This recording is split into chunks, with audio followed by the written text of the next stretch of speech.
जेके recording studio का audio video पाने के लिए हमारे चैनल को सब्सक्राइब जरूर करें एवं बेल आइकन को प्रेस करना ना भूलें। अजय दीवाना मलमल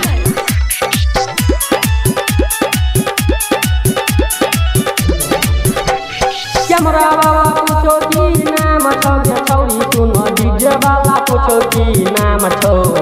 रसियारी वाला पूछो की नाम छौ गे छौरी सुनो पनकी वाला पूछो की नाम छौ अब पौनी वाला छौरा पर ध्यान छौ गे छौरी सुनो अपना वाला छौरा पर ध्यान छौ हे गे पौनी वाला छौरा पर ध्यान छौ गे छौरी सुनो अपना वाला छौरा पर ध्यान छौ। अजय दीवाना मलमल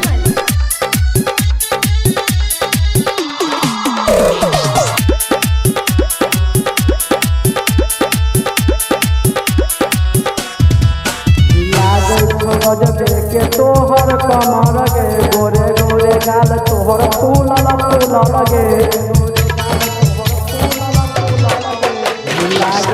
गजबे के तोहर कमर गे गोरे गोरे गाल तोहर फूल लगे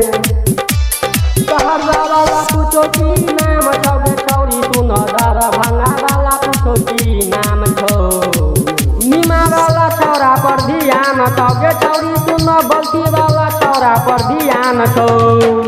गे नीमा वाला छौरा पर ध्यान छौ गे छौरी सुन बल्टी वाला छौरा पर ध्यान छौ।